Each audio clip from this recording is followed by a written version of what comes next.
How's everyone doing? Welcome back to Destiny 2 for the reset, and I'm not gonna lie, it's kind of a big week. It's not one of those new exotic quest sort of weeks or the season launch kind of week, but it's a bigger week nonetheless. So, when you get in, you're gonna find a few banners across your screen. The first of which is gonna be telling you there's currently bonus Infamy. So if you wanted to grind out the Gambit ranks but wanted to do it at a faster pace, currently Gambit is boosted Infamy, so there you go. If you want to grind out the shaders, the new stuff, or just get some levels on Gambit so you can get additional rolls on something, now is the time to go for that.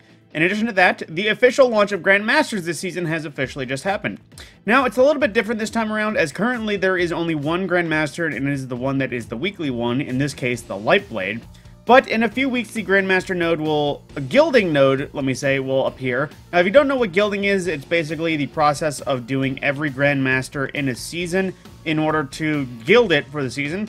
Now, currently, it is only the Lightblade, but then in 3 weeks, all of these that you have not yet done will become available to be done specifically for gilding, in case you are out of the loop on that. But aside from that, getting into details. So, like I said, it is the Lightblade, which is the Loosened Hive one. For Grand Master, you have Arc and Solar Shields, Barrier and Unstoppable Champions, and Hive and Scorn. Arc Threat for incoming arc damage being boosted. Grandmaster modifiers as the usual. Of Extinguish, Limited Revives, Empath for increased rate, basically increased melee damage and no radar. Overcharge weapons based on the seasonal artifact, as well as Arc Surge, Void Surge, and Overcharge Grenade Launcher. So, on that note, that is all your modifiers, and if you actually wished to go for it, that of course means that Nightfall, what's the word? Nightfall Ciphers? I think Nightfall Cipher, or Adept Nightfall Ciphers is the word, is currently available to earn once again, and if you wish to go for it, it is currently the Wendigo Adept for the weapon rotation. That means you can get the normal Wendigo if you run it on any sort of normal strike, and on a Grandmaster you get access to the Wendigo Adept. Of course, with access to the full variety of mods of, well, Adept mods, in addition to the base stat boost and everything else. So, on that note then, time to get into the rest of the world. So, already mentioned Gambit. Now, for Crucible, it's currently Momentum Control, which is basically SWAT, the old Halo game mode, in case you wanted to play it in Destiny. No radar, a lot more weapon time to kill is ranked up. In addition to that, we have Supremacy back as our rotator. I think it's our chaotic thing, or whatever the hell it was. I'm not exactly sure, though. I don't keep track of our Crucible details in that respect. And then, to that note, our weekly rotation. So, in terms of our farming raid, it is currently the Vault of Glass, which of course means that all 5 challenge modes are active. And of course, Master Mode Vault of Glass have returned for recovery-focused armor based out of here. In addition to that, it is, in addition to all raid modifiers, it is Arc and Void Shields, Overload Barrier Champions, and then Arc Surge, Void Surge, and increased rocket launcher damage on the Overcharge. Then, for the rotation dungeon, it is currently the Shattered Throne, which if you don't know what the Shattered Throne, it's one of those ones that is not exactly worth farming, because sure, you could do it a few times, you can get... Supposedly this is a good bait farm, I think, as well, if you wanted to burn Dolan Karu over and over again. But to that same extent, almost everything you earn from the dungeon in the Shattered Throne can be earned from anywhere else in the Dreaming City. So not exactly worth farming. And then to that extent, going from back and forth throughout the world in terms of our raid dungeon challenges. For Last Wish, it is currently the Keep Out challenge. For the Garden of Salvation, it is currently the Leftovers challenge, which I believe is first encounter, if I'm keeping track of things right. Then you go to Europa for the Stone Crypt. It is currently the Of All Trades challenge, which is Atrax challenge. That's second. That is Nuclear Descent challenge, which is basically everyone has to do every roll in that room. And then going into, like I said, Vault of Glass, all challenges is active. King's Fall, you have Under Construction currently active. For the Throne World in Vow of the Disciple, it is currently the Swift Destruction, which is first encounter challenge. And then going all the way to Neptune for our rotation on Master Mode, it is All Hands Challenge, which if I recall is Nezarec Challenge, and then on Master Mode as well, it is Intellect Focused Armor, with another Arc and Void Surge, Overcharged Shotguns, and the same variety of usual Master Mode challenges.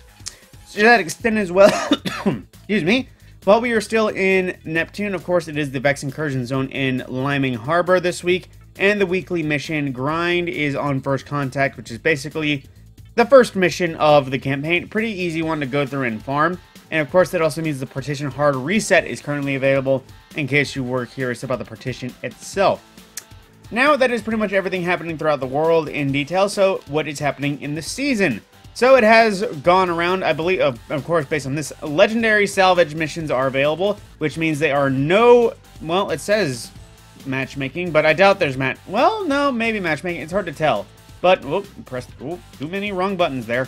But yet, salvage legend mode is available. What you can expect is arc and solar shields, legendary modifiers, a block loadout, extra shields, and a maximum effective level of 1815. Anything above that, you'll be restricted, so don't feel the need to grind your light completely for this.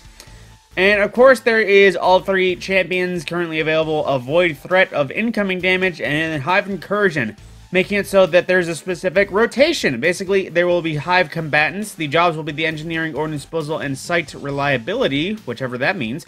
And then the final boss will be Azradat, the Hive Knight, which is the rune encounter, not the Ogre with the bulbous back and Valkor. Then you also have Fire Pit, where defeating acolytes spawn fire pools that cause damage over time. Seasonal Overcharge, in addition to Void and Arc Surge again, with 2 weapons overcharge being swords and trace rifles, which I'm not gonna lie, both of them not so great. Then, at that point as well, with the seasonal rotation, I thought in terms of salvage we'd have a rotation of bosses, but it seems like it could be either after running a bunch of salvage yesterday and getting both bosses in 1 week. But then in terms of deep dives, I'm not sure story-wise, but it should be going back to the Fiery Servitor again for week 4. Because I believe there are only 3 bosses in the rotation, and, well, of course, that means it's going back around to the first one for the final boss. And of course, more seasonal stuff as always. And speaking of seasonal stuff, we also have a new Legend European Dead Zone Defined Battleground. So, if you still need those, that is what you got. Now we're really on the topic of seasonal stuff. New challenges for the week. So, of course, complete the seasonal story, week 4 of Into the Depths. And you also have Frontline Salvager, which is basically completing salvage or deep dive activities while also using a Void subclass. In the meantime, also defeating Hive anywhere in the system. You also have Deep Diver for successfully completing encounters at any depth in deep dive activities. Pressure Time Trial encounters grant increased progress. Commendable Salvager for give or receive commendations in match-made salvage activities. You also have Mod Collector, which is basically unlock all the artifact mods currently available. Momentum Crash for defeating Guardians in Momentum Control or in bonus progress while you have Zone Advantage. You also have the Sound of Metal, which is a new one, basically defeating targets in Gambit using auto rifles, hand cannons, and scout rifles. And of course, bonus progress granted for defeating any Guardians. You also have Darkest Nightfall for completing any Nightfall strike on hero difficulty and higher, which and recently has just become complete Nightfalls. You're also rewarded with a Nightfall weapon, and then you also have Precision Calibration for calibrating marksman weapons, specifically scout rifles, sniper rifles, and linear fusions by landing precision final blows. Bonus progress against Guardians as usual. So, that is all your seasonal challenges and the basic variety of happenings in the world. Now it's time to see what we have active in the tower for some of our weekly reset rotations. And now, honest to anyone watching, I have been keeping them separate videos, but if you wish me to actually blend Eververse into this video as well, we'll add a few more minutes to the runtime, but aside from that, of course, if you would just prefer it all at once, I'd be more willing to do that too, of course, if it means a little bit easier viewing. Then, to that extent, our featured weapons on the front page, we have False Promises, a high-impact frame auto rifle from Season of the Arrivals.